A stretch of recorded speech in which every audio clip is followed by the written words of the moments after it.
Assalamualaikum warahmatullahi wabarakatuh. Kami dari kelompok 7, nama saya Rizka Fitri Ramadhani dan teman saya Muhammad Irhas. Di sini kami akan membahas makalah kami dengan judul Pendekatan dalam Studi Islam. Baik, penyaji akan membahas tentang hakikat pendekatan studi Islam. Pengertian pendekatan. Pendekatan adalah cara pandangan atau paradigma yang terdapat dalam suatu bidang ilmu yang digunakan dalam memahami agama. Pendekatan studi Islam. Pendekatan dalam konteks ini merupakan serangkaian pendapat tentang hakikat belajar dan pengajaran. Jika dihubungkan dengan studi Islam, pendekatan berarti serangkaian pendapat atau asumsi tentang hakikat studi Islam dan pengajaran agama Islam. Pendekatan tidak terlepas dari teknik, metode, dan tujuan. Pendekatan dan metodologi studi Islam. Pendekatan studi Islam adalah cara kerja untuk memudahkan seseorang mengetahui dan memahami Islam secara luas dan menyeluruh agar tidak muncul pola pikir yang dangkal. Adapun metodologi studi Islam merupakan usaha yang sistematis dalam membentuk manusia-manusia yang berpikir, bertindak, dan bersikap sesuai dengan ketentuan-ketentuan yang digariskan oleh agama Islam untuk keselamatan kebahagiaan di hidupnya di dunia maupun di akhirat.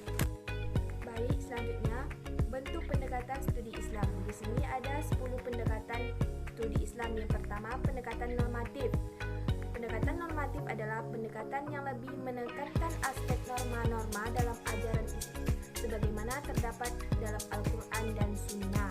Pendekatan normatif diklasifikasikan menjadi 3. Yang pertama, misionarik tradisional, yaitu pendekatan yang bertujuan mengubah suatu masyarakat agar masuk dalam agama tertentu disertai keyakinan akan pentingnya peradaban misionaris. Yang kedua, apologetik, yaitu pendekatan yang bertujuan untuk menguatkan keimanan suatu kaum yang terlindas arus modernitas agar bangkit dan percaya diri dengan identitas keislamannya. Yang ketiga, irenik, yaitu pendekatan yang dilakukan untuk menyatukan muslim yang berorientasi negatif tentang orang muslim dengan muslim yang berorientasi menyimpang. Kedua, pendekatan antropologis. Antropologis adalah ilmu yang mempelajari segala aspek dari manusia yang terdiri dari aspek fisik dan non-fisik serta berbagai pengetahuan tentang kehidupan lainnya yang bermanfaat. Pendekatan antropologis merupakan salah satu upaya memahami agama dengan cara melihat praktik yang tumbuh dan berkembang dalam masyarakat. Pendekatan sosiologis. Sosiologi adalah ilmu yang mempelajari fakta-fakta sosial, yaitu mengandung cara-cara bertindak, berpikir, berperasaan yang berada di luar individu. Pendekatan sosiologi adalah salah satu upaya memahami agama dengan cara meningkatkan kemampuan manusia untuk menyesuaikan diri atau beradaptasi dengan lingkungan sosialnya agar pola pikir berkembang dan mengalami evolusi yang menyebabkan perubahan sosial masyarakat baru dan terciptanya tingkat integrasi lebih besar. Yang keempat adalah pendekatan teologis.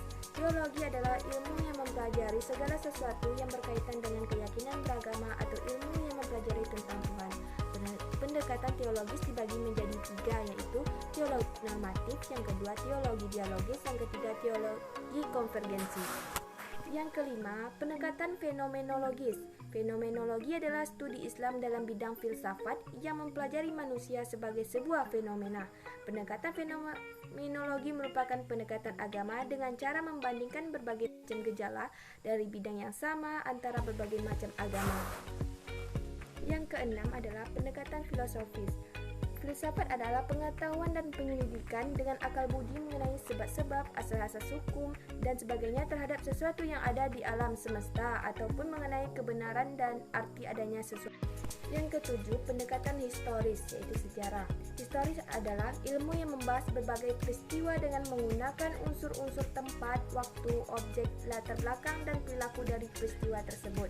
Pendekatan historis merupakan salah satu. Yang kedelapan, pendekatan politis. Pendekatan politis adalah salah satu upaya memahami agama dengan cara menanamkan nilai-nilai agama pada lembaga sosial agar timbul motivasi keinginan untuk meraih kebahagiaan dan kesejahteraan serta perdamaian pada masyarakat.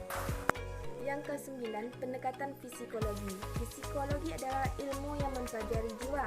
Pendekatan psikologi adalah paradigma cara pandang memahami agama dengan mempelajari jiwa seseorang dengan cara melihat gejala perilaku yang dapat diamati. Yang ke-10, pendekatan interdisipliner.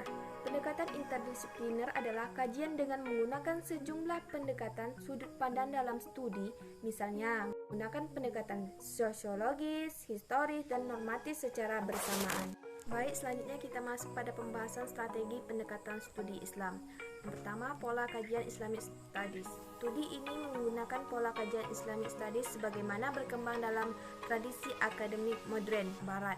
Pola ini tidak sama dengan pengertian pendidikan agama Islam yang secara konvensional lebih merupakan proses transmisi ajaran agama yang melibatkan aspek kognitif, afektif, dan fisikomotor. Yang kedua, studi Islam pendekatan filosofis. Studi Islam pendekatan filosofis adalah melihat suatu permasalahan dari sudut tinjauan filsafat dan berusaha untuk menjawab dan memecahkan permasalahan itu dengan menggunakan analisis spekulatif. Yang keempat, studi Islam pendekatan antropologi. Secara garis besar, kajian agama dan antropologi dapat dikategorikan ke dalam 4 kerangka teoritis. Yang pertama, intelektualis, yang kedua strukturalis, yang ketiga fungsionalis, dan keempat simbolis. Yang kelima adalah studi Islam pendekatan fenomenologis. Yang keenam, studi Islam pendekatan historis. Yang ketujuh, studi Islam pendekatan kawasan. Itu merupakan strategi pendekatan dalam studi Islam. Demikianlah presentasi dari kelompok kami. Kami akhiri dengan wassalamualaikum warahmatullahi wabarakatuh.